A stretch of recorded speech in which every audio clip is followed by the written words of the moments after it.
My name is Kinuthia. I am an associate account strategist at Google. I will be relocating to Ireland, Dublin, for my new role. I was an intern at Google from March 2014 to March 2015. So I'm happy that I managed to get a full-time job. I'm humbled and honored to have received the following awards: Top 40 Under 40 Woman in Kenya, 2014. Top 3 Influential Woman Under 30, 2015. Top 25 Under 25 Most Promising Women in Kenya, 2015. One of my blog projects was voted one of the best 35 in the world in the World Lead Summit Awards.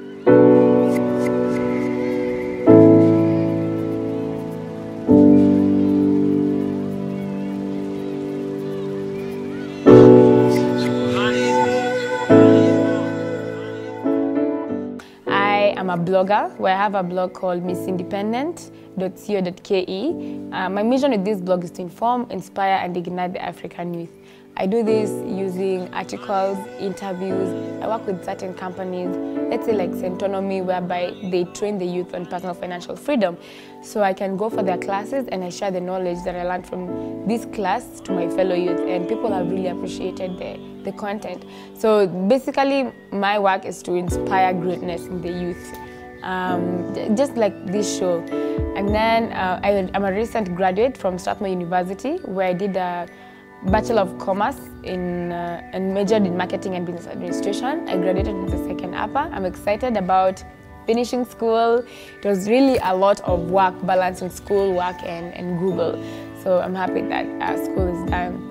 Where did I grow up? I was born in Starehe. My dad was the director there in high school, so I can't remember much of those days, but I just know I was born in Starehe. We lived inside the school, I think until I was 4 or 5.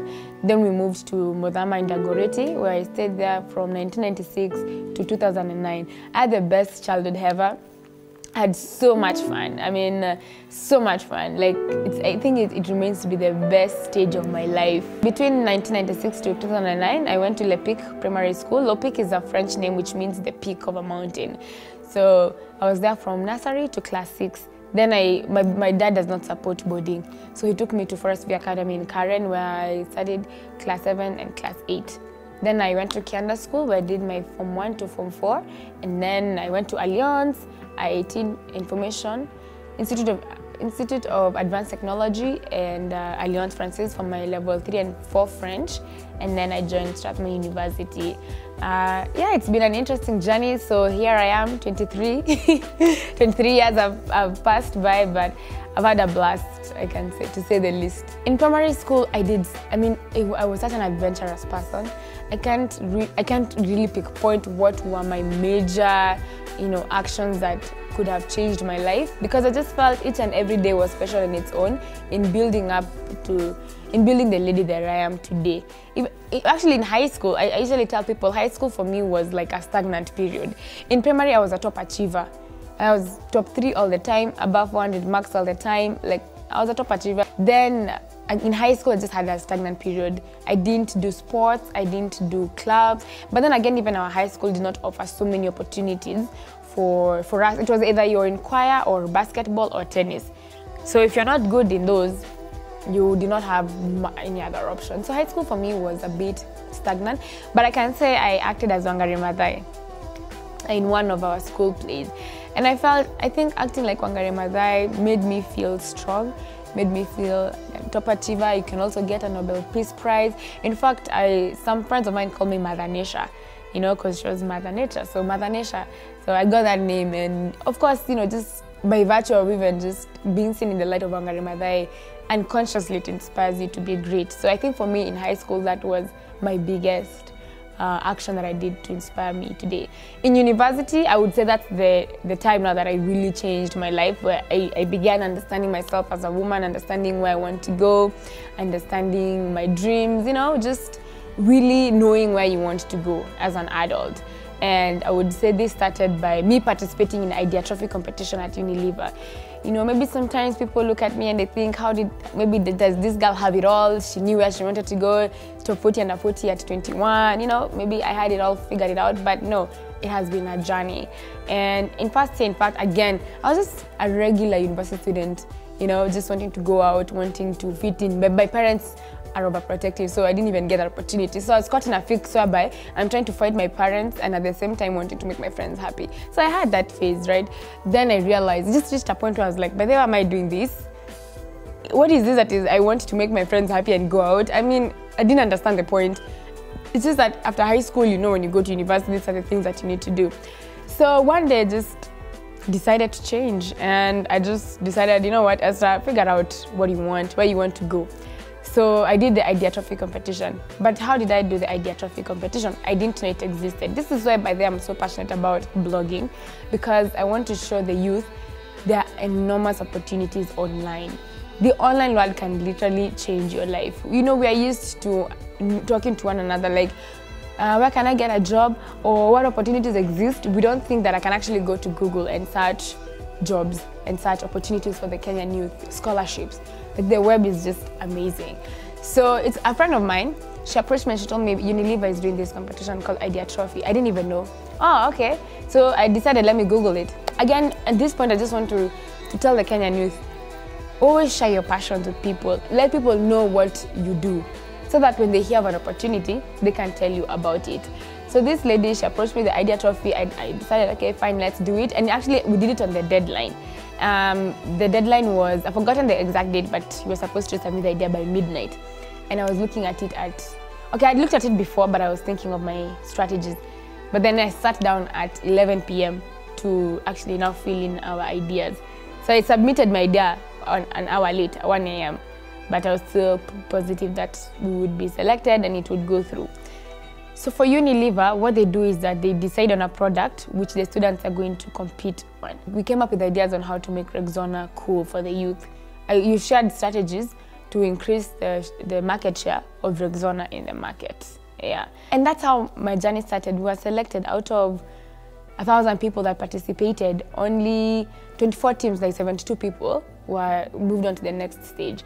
For me, that was like, wow, like a moment like this. Wow, you mean actually I have ideas? You mean I can be intelligent? A company like Unilever can listen to my ideas and select it and want to listen more to me just after 1 year of university. So maybe there's more in me. So we continued with that journey, the Idea Trophy. We had to create a business plan. I've never done a business plan before. I had to go to Unilever, you go talk to the board. Imagine such an opportunity in first year. It was really enlightening, really inspiring. Even if you don't win, you've won in many ways. I mean, for me, that was the start. And so after that, I asked myself, so what next? Idea Trophy is done. Now I have energy. You know, I want to discover more. What more can I do? What more achievements can I have? Like, you know, so I joined ISEC Strathmore. So again, that was a wise move, because ISEC gives you an opportunity to be like in an organization, but in a student setup. So you have goals, you have success metrics. You know, by this time you're supposed to have done this. So it teaches you responsibility. And I was in the business development team. So this taught me the skill of analyzing opportunities and spotting. In fact, spotting opportunities is the first step before you even analyze them. So I learned so many skills in ISEC. Then after ISEC, I decided now I want to start my own club. I started French Club. French Club was a bit of a challenge because the French in Strathmore is not very intense. And for me, it's like level 1 French, and I've done until level 4. So trying to inspire people was a bit of a challenge. But I learned my lessons. I was president, and then I did a lot going forward. Again, the rest is history. And now to my own blog, to joining Google, like that. So that is how I would tell the Kenyan youth, it starts slowly, yeah, and grab opportunities.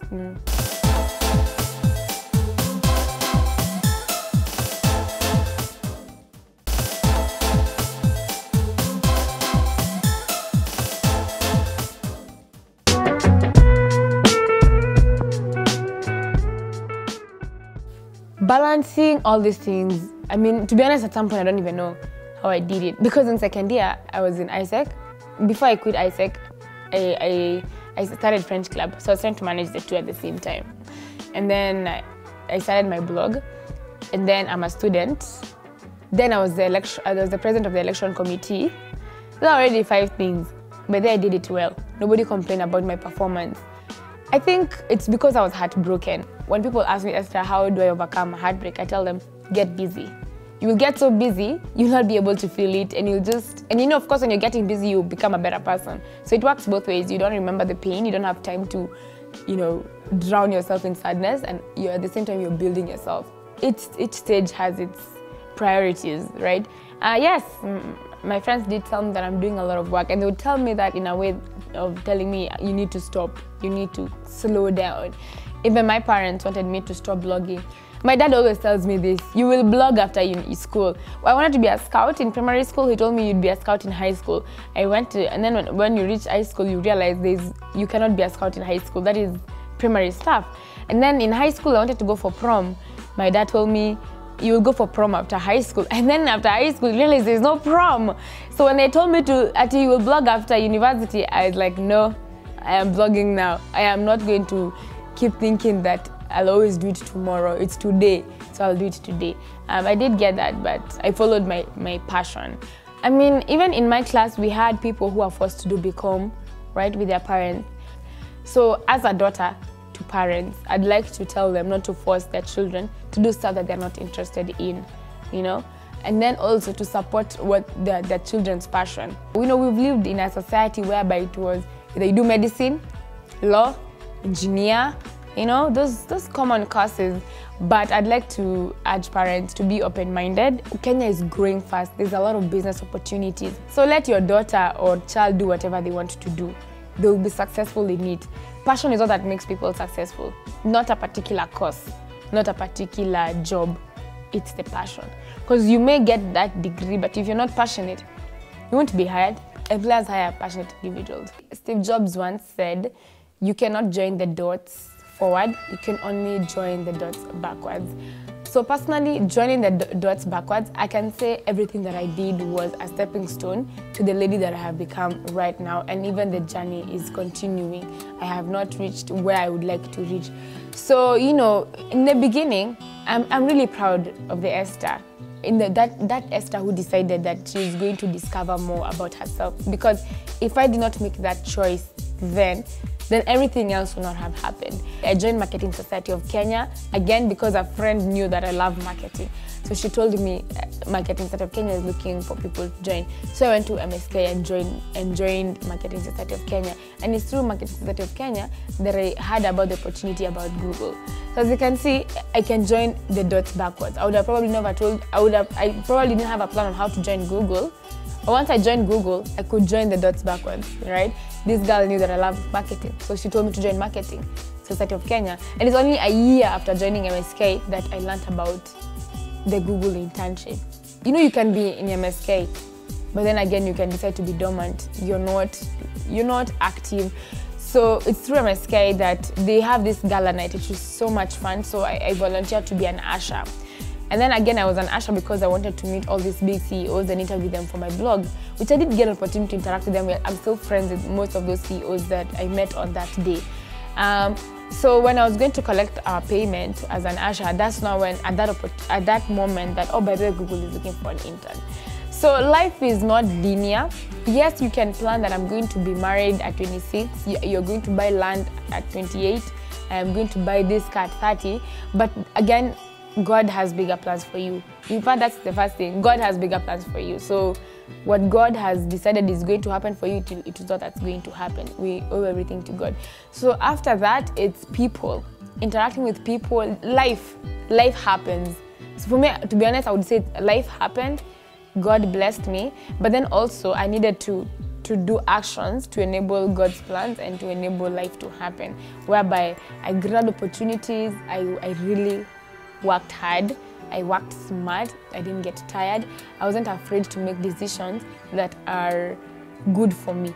Like a Kenyan youth may know that going out and they have a paper tomorrow is not the best thing for them, but they'll know that, but they will not stop themselves from going out because they're afraid that they won't fit in.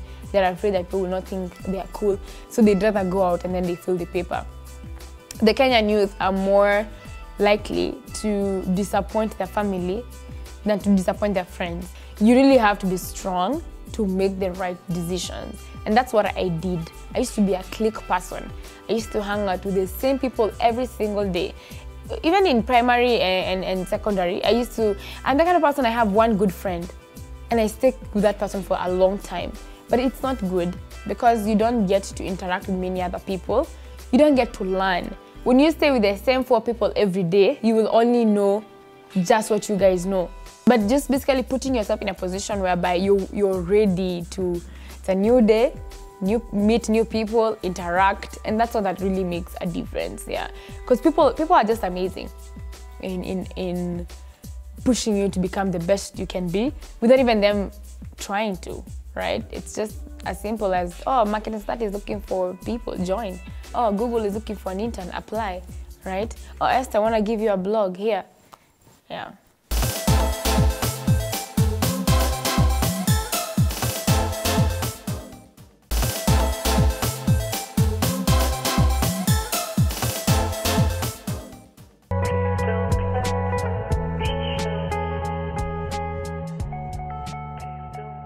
Believing in yourself is the greatest asset you'll ever have, because you may have everything, your first class, I don't know what, everything. But if you don't believe in yourself, you may not perform as good as you could have performed had you believed in yourself. So you need to believe in yourself. 2, do only what you're passionate about. Don't do something because you know it will give you money.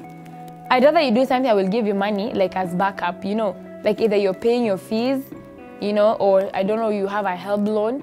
So you just want to do a business maybe for a short period of time to get money and just cover those costs up. You know, life is not perfect. Again, you may want to do what you're passionate about, but at the moment it can't get money. So that's maybe for me that's the only reason, considering that at some point in life someone may want to just do this business because they know it'll have money, like maybe selling clothes from Gikomba. It's not what they're passionate about, but it brings income. So it's fine, provided you're doing great. So do whatever you're passionate about, because passion is what that will make you successful. But just because you get your first class does not mean you're going to be successful. You will be surprised you're going to be hired by that person who got a pass, or that person who dropped out in second year to start his business because he's passionate about agriculture. So he went somewhere, started in his farm, now he's employed 200 people. So in fact, I know a lady, right? She was in Strathmore, but the 2 parents died. So she had to stop school to manage her business, and she's like 22 and she's employed 200 people. The Kenya need to stop thinking that, need to stop thinking university is that grace period, whereby you just go to school, you do your assignments, you come back home, you watch a series, you know, university life, your parents are paying your fees or help, whatever, you're having a good time. It's not a grace period. If anything, you should spend university life trying to get a job. Yani, that's the time you need to do everything to ensure that you become successful. So I would say experiment all these things when you're in university.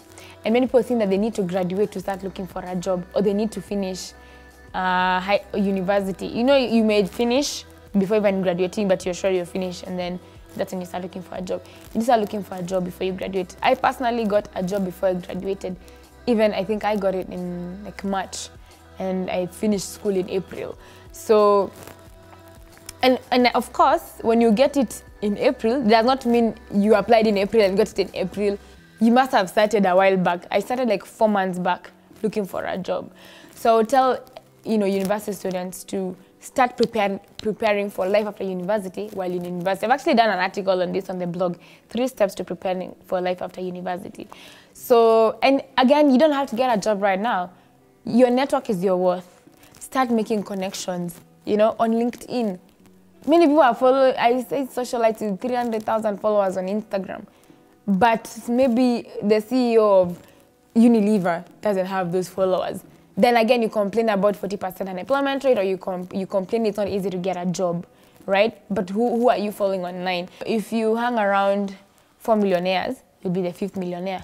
So I also say who you follow online is probably who you're going to become, or that, as in, you know, just as how life is. So connect, use LinkedIn. I also have an article on LinkedIn, how to have a good LinkedIn profile, how to use LinkedIn, make all these networks. You know, you can meet the marketing manager of Unilever today, tell her your passion in Nini, but they participating in the trophy competition, I'd like to really join your company. Yeah, she can tell you, apply. When you finish, just apply. You know, make connections, start preparing well, start thinking ahead. Yeah. 4, don't be afraid to do what is right for you. Many people are afraid to do what is right for them. They are just constantly, they let fear control their action. There's a difference between being fearful and allowing fear to control your action. Being fearful is a feeling. You feel fear. I'm scared to chase my dreams. I'm scared to start my business. What if it fails? That's okay. You're human. What's bad is I haven't started my business because I fear it will fail. Failure is inevitable, right? And if you live a life without failure, it's like you haven't lived at all. I mean, what did you do? Don't have frenemies. Frenemies are those friends who you know they're not good for you. They're probably your enemies, so frenemies. Don't be afraid to decide that I'm going to only hang around people who are beneficial. And love yourself, right? Love yourself, believe it. Be your biggest ambassador. Esther, you know, be your biggest brand ambassador. Be the, if you're to be asked a question, who inspires you the most, it should be yourself. I'd like to tell the Kenyan youth and Kenyans, my motto is refuse to be average. So I'd like to urge them to live by my motto, refuse to be average. It's a first step towards everything. You know, when you refuse to be average, you'll believe in yourself. When you refuse to be average, you'll start that business you've been afraid to start. When you refuse to be average, you'll select a good partner for marriage. When you refuse to be average, you will decide to stop making the wrong decisions and start making the right decisions. Sit down and think, who can I become? What can I do? Where can I go? And at this point, as you're watching this interview, I'd like you to take a book and a pen and write down where you want to see yourself in the next 5 years. Kind of like saying in the next 2 years. 5 years is a lot. A lot can change in 5 years. If you asked me, would I get a job in Ireland right after graduation, I would have probably told you no. In fact, even the job that I have right now, if you asked me, I would have said no. Maybe I would have had it after 5 years. I would have said, I'll be an intern somewhere, right? Get used to dreaming big, right? Even in Centonomy, Washake came and she told us, come up with a business idea to generate 5 million shillings in 2 years. There we go with our friends, we come up with this business idea. We even generated 10 point something million. Then she asked us, why haven't you done it? And it hit me. We probably think 100 million is a lot of money. Stop thinking it's a lot of money. Even in your dreams, stop thinking it's big. Think bigger. Write those dreams down. Declare it. Send it out to the universe. I want to become the next bigger Oprah Winfrey. Say it. Do not be afraid to share your dreams, especially women. Say it in a confident way and in a passionate way. Just say it to the world. And don't be afraid. So refuse to be average.